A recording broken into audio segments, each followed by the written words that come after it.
Chapter 14. 4 more days passed in Partha, days in which Odyssean became ever more comfortable with his surroundings. Khajan remained a focus of the future, but that future stretched further ahead with each passing day. In addition to the townsfolk, others from the farmlands and smaller communities within a day's ride began filtering in. The news spread to them by those who had already been touched. Naturally, Odyssean greeted each newcomer and did what he could.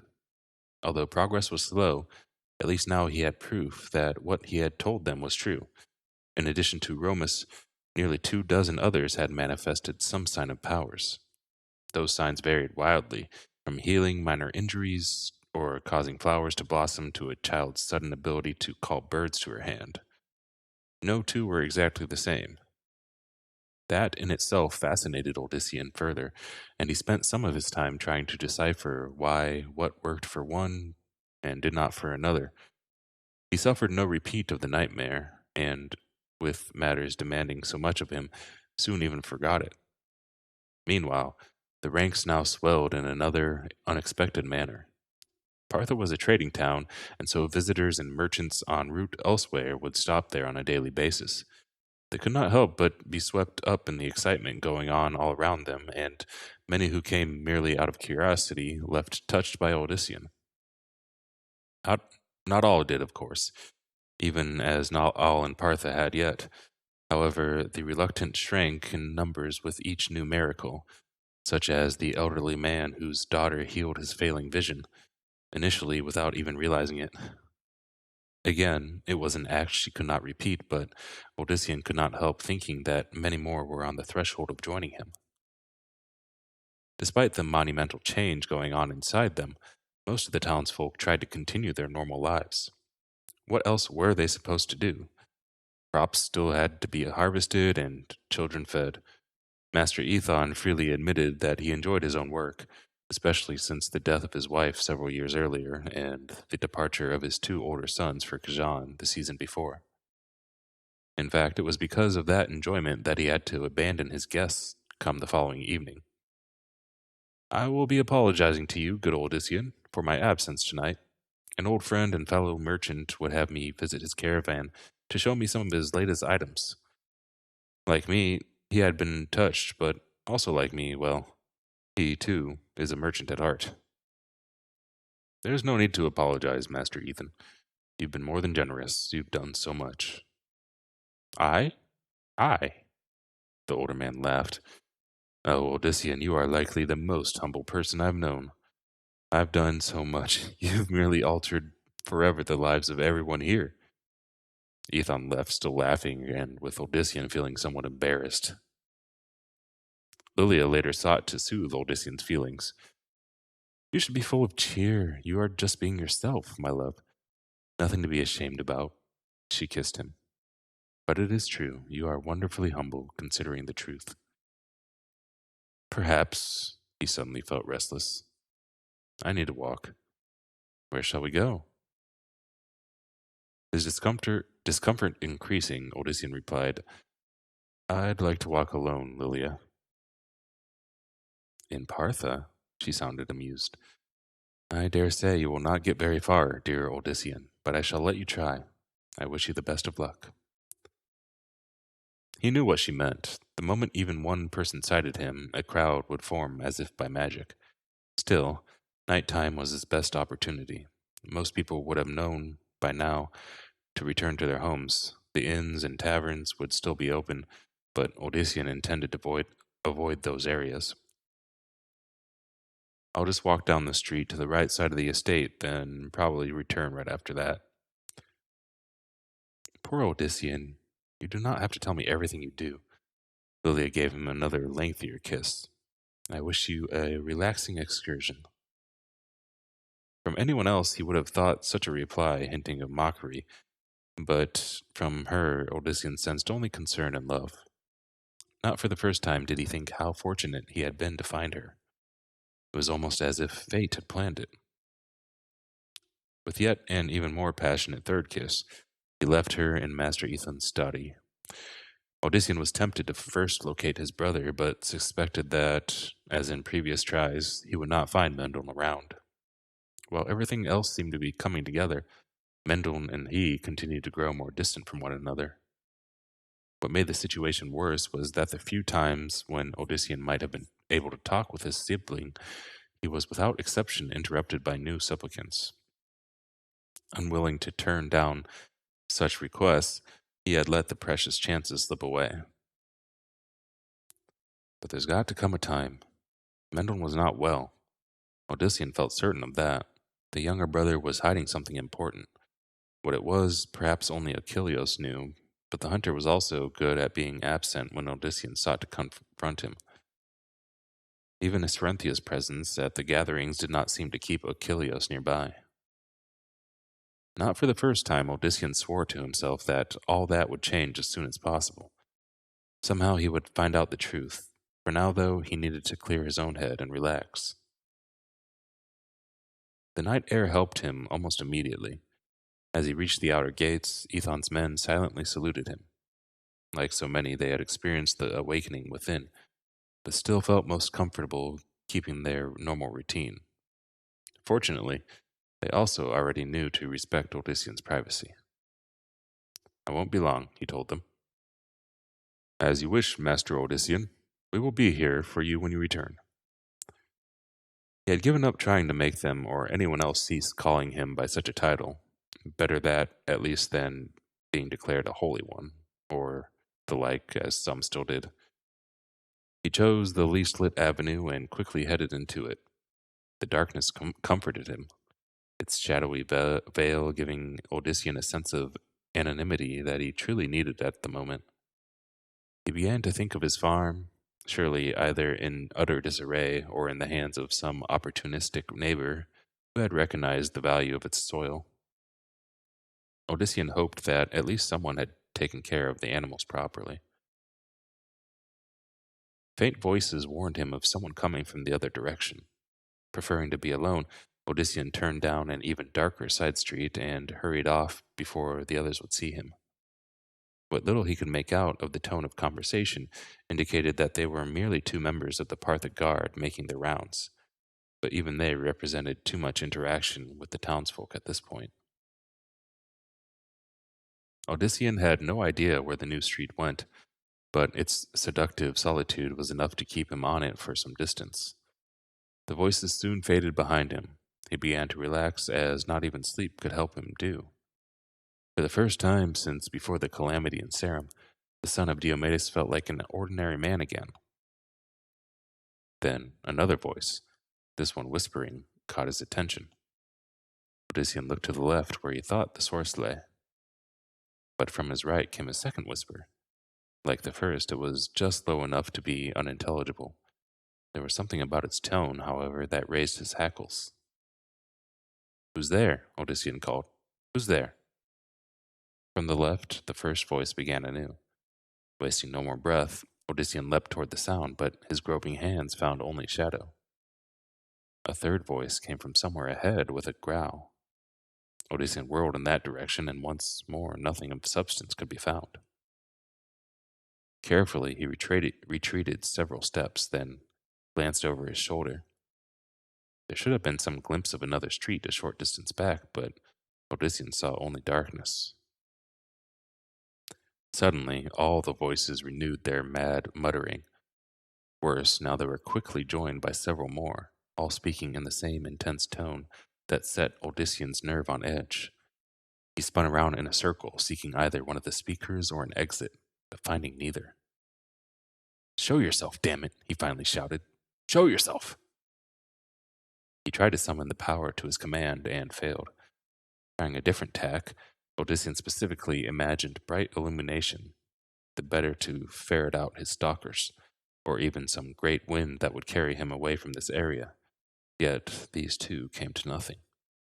Nothing. One voice suddenly seemed to come from his right by his ear.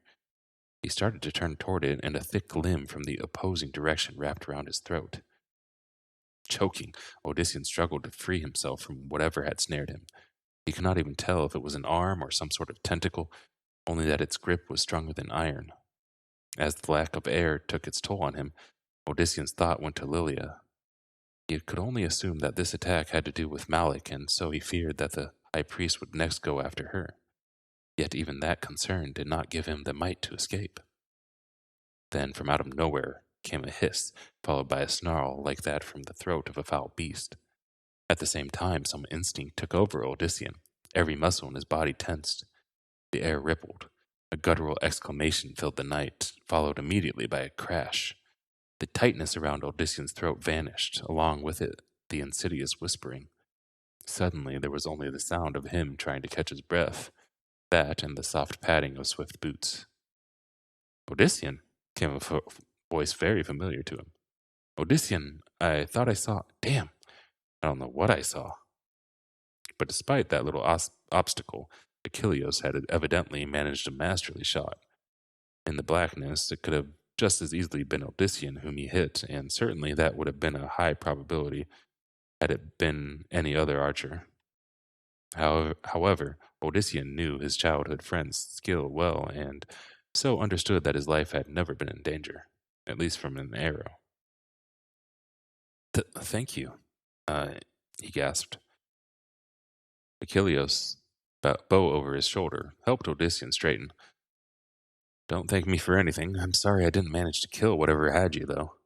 I'm damned if I know why not. I had it, or him, right where the back of the neck should have been. If it was an assassin, he should lie dead at our feet right now." Making certain that Odyssean could stand on his own, the hunter knelt. A moment later, Achilles muttered, "There's something here, but it doesn't feel like blood. Not fresh, anyway. Couldn't be from your attacker." Recalling all too well the sorts of fiends that had been so far thrown against him, Odyssean was not so certain. For the moment, though, he would trust Achilles' knowledge. Rising, the lithe figure rushed off in the direction of the crash. A minute later, Achilles returned. What little was visible of his expression revealing his disgruntlement. "Something heavy struck the side of that building," he said, gesturing at the darkness from which he had come. "Cracked it good, but whatever it was got up right after and ran off." That, too, did not surprise Odyssean. Malik would have sent servants far more capable than the previous ones. They had planned their little trap better this time, waiting for him to venture out on his own. The high priest had read him well. He had known that his prey would eventually seek private time. Then it occurred to him to wonder just what the archer was doing here, too. Odyssean had long given up believing in coincidence. But before he could ask, Achilles said, "I'd suggest we leave this area for somewhere a little more populated. You might enjoy your privacy, but surely not that much anymore." With a nod, Odyssean followed his friend back the way they had come. Achilles apparently could see in the dark much better than him. The hunter soon had them back in the vicinity of Master Ethan's house. Only then did both pause to breathe normally. "Much better," commented the blond man. "Thank you again," Odyssean returned. "Now, tell me how you happened to be right there when I needed your help." Achilles cocked his head. "And why did you need my help, Odyssean? What happened to you back there?" Odyssean would not let the questioning turn to him. Not just yet. "Answer me, Achilles." There was a long hesitation, then, "I thought you were going to be in danger." His phrasing left Odyssean puzzled. "What do you mean?" "I just had a feeling that something was going to happen, and so I followed a hunch, that's all." "And managed to follow it all the way to where I was?" The archer shrugged. "It's nothing new, just an instinct," father would have said. Achilles' father had been a hunter like him, one whose reputation had never been dwarfed until his own son. "What makes me a good hunter, I guess." But Odyssean was thinking that it was much more than merely an instinct. He refrained from saying anything, yet suspected that Achilles had turned the very same gift that Odyssean carried into something owed to his particular talents. More to the point, it was possible that the archer's family had been doing so for at least 2 generations. That meant that there was more to the powers growing within them than even he had believed. Odyssean realized that he was likely not even the first to learn of the gift. merely the first to understand that it was something astonishing. What was that thing back there? Achilles asked. Did you see it? Deciding not to pursue Achilles' situation, for the time being at least, Odysseus replied, "The pet of the high priest, I'd say." He considered further, then added, "It wore the guise of a man, I think. I also thought I felt armor." Well, my arrow didn't hit armor. I heard a healthy strike. It should have done more damage. Odysseus did not care about that. He had something far more important on his mind. This attack so deep within Partha had made him determined to do something. Achilles, I have a favor to ask you. Promise me that you'll do it. Not until I hear what it is, old friend. You know me better than that. Then listen carefully and think even more carefully. Achilles, you're the only one I can trust to do this. I've decided that the others are only in danger here. I need you to lead them to somewhere far away from me. Will you do that? When you say others, you mean specially Lilia, I presume. All of you, but yes, I hope you can help her, obviously. Achilles glanced around to see if anyone was nearby. However, the streets were empty. I understand why you would want Lilia, Sari, and Mendel away from here, and you know that I most of all want Sari to be safe. Achilles. The hunter waved him to silence. I can never be you in her eyes, but I live with that. Still, even though we agree that they shouldn't be here, and I understand that you'd like me safe too, naturally, he added with a chuckle, I know that not one of them would agree to go, not even your brother. They'd fight me, fight you, Odysseus. This isn't safe for any of you. You've the proof of that tonight. And telling them of it would just make them all more stubborn, which I can't say I blame them for. You won't be getting rid of them or me, old friend. There's no way. But there was one way, Odysseus thought. The worst way of all. Although he knew the futility of continuing the argument, Odysseus opened his mouth to try, only to shut it at the sound of hooves. Both men immediately tensed, Achilles freeing his bow. However, the figure riding out of the black street turned out to be none other than Master Ethan. The merchant sighted the two men and reined his horse to a halt just before them. Odysseus, archer, what causes you pair to stand out here looking so filled with distrust? Achilles grinned. Just nerves, Master Ethan. Just nerves, that's all. With a quick nod, the son of Diomedes agreed. I needed a breath of air. And I'm not surprised about that. The older man dismounted. Reins in one hand, he slapped Odysseus on the shoulder with the other. Much you have done, Odysseus, old Diomed. Much you have done. He hesitated, then added, and if there is anything I can do to be of service to you beyond what I already have, please do not hesitate to come to me. Odysseus felt embarrassment. Fortunately, Ethan unexpectedly turned his attention to Achilles. Have I told you what a fine bow that is, Archer? I have had my eye on it since I first saw it. 'Twas my father's, Master Ethan. He kept it as good as the day it was carved, and I've done my utmost to see it stays like that. Half a man's skill depends on the bow he wields.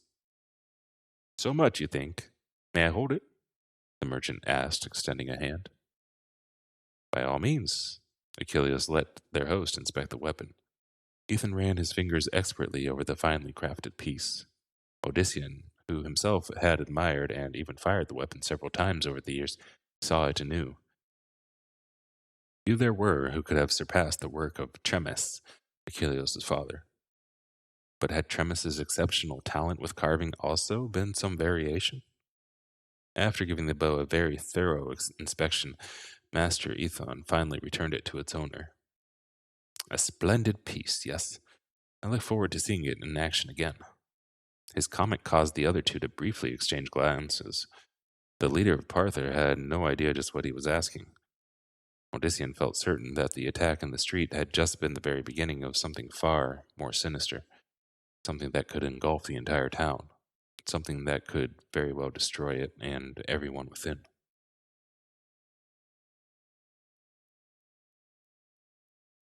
The sheep poured out of the temple, unaware that they were one step closer to losing their souls, and more, to Lucian. No, not to him, the Primus quickly thought, his pious expression hiding sudden concern, rather to the greater glory of his father and the other primevals. Yet the son of Mephisto did not mind basking in the reflection of that glory. But for that to continue, for the eventual control of Sanctuary to happen, all had to proceed as Lucian had planned it, and recent events no longer guaranteed that such would happen. Matters had to be set properly back in place. For a demon, Lucian was a very orderly being. He liked things just so. The other two high priests, Herodias and Balthazar, came up to him and bowed respectfully.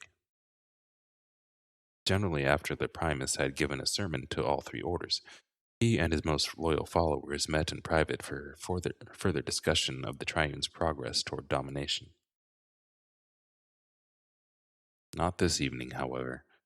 Lucian had to focus on restoring the situation. While his servants were useful, when it came to the planning, he relied most on himself. We will speak together tomorrow eve, come the moon. Go and see to your duties.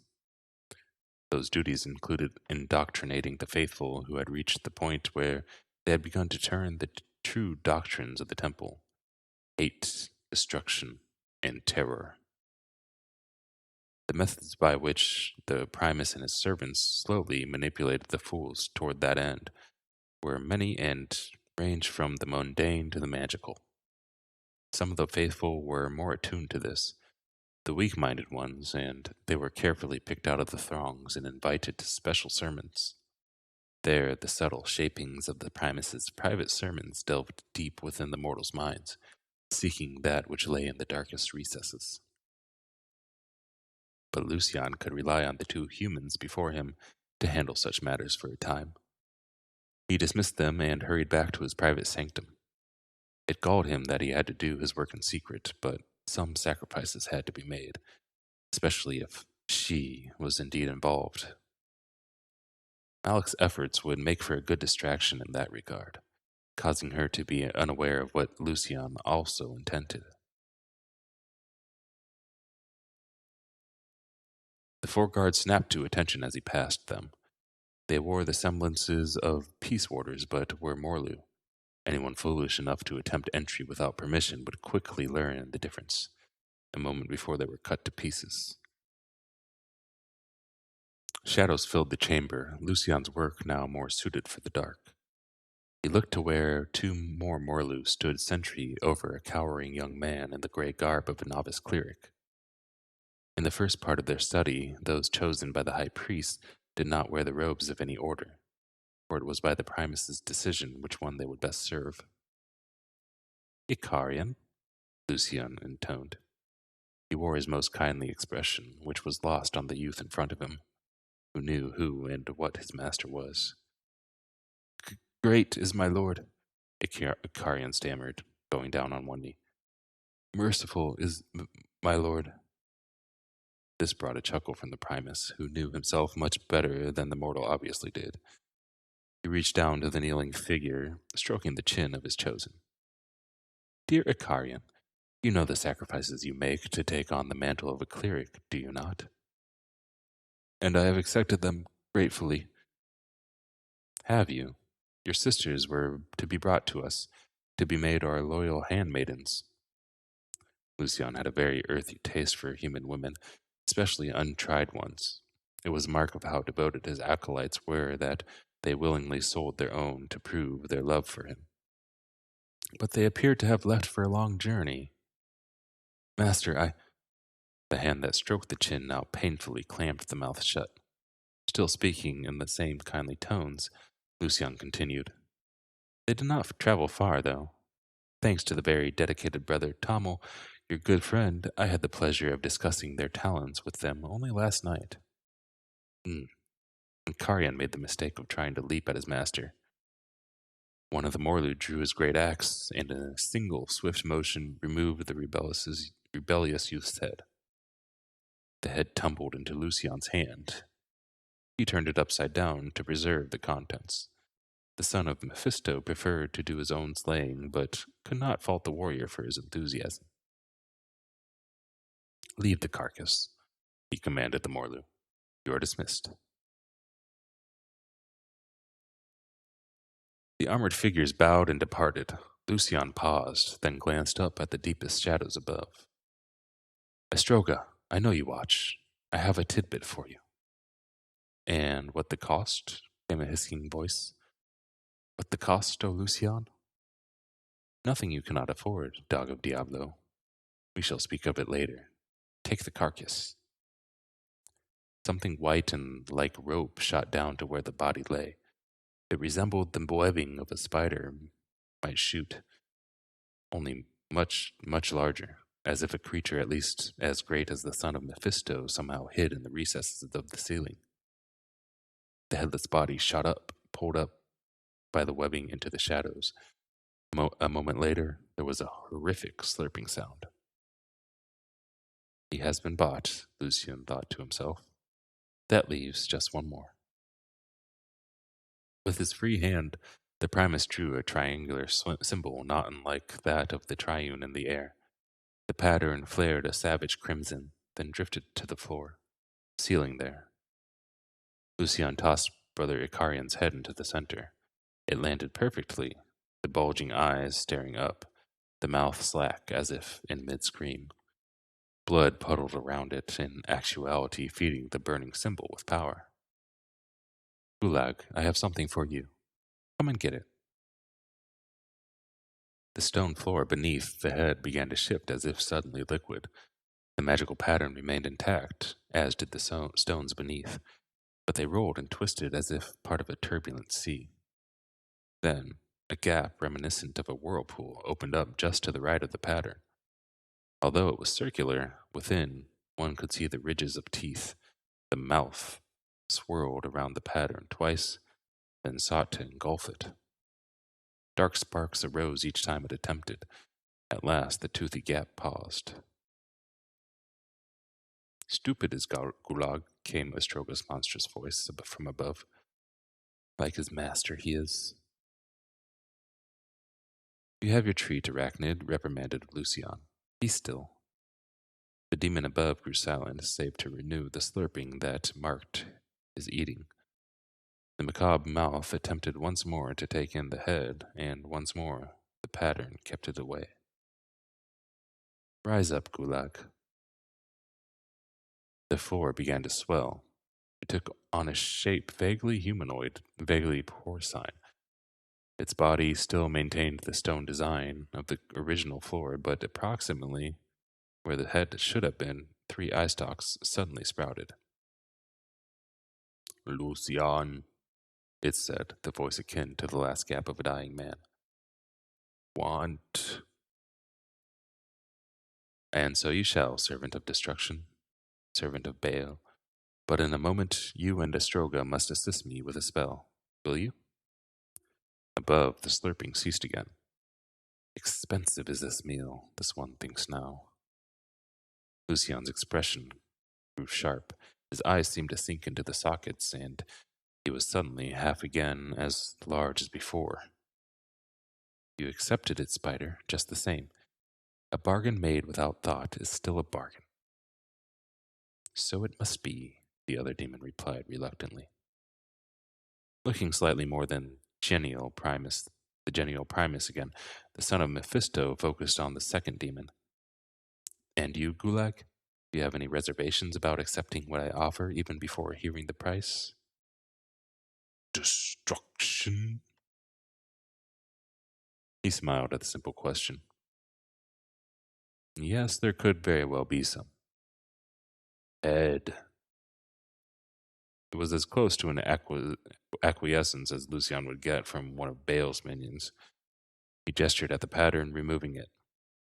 Gulag's mouth suddenly expanded to nearly his entire length. The skull of Brother Icarian tumbled into the bottomless maw, vanishing. The demon shut his mouth, then formed a crude smile out of the stone pattern. Lucian nodded, steepling his fingers. He closed his eyes and thought. "Excellent. Now, this is what I seek from the two of you."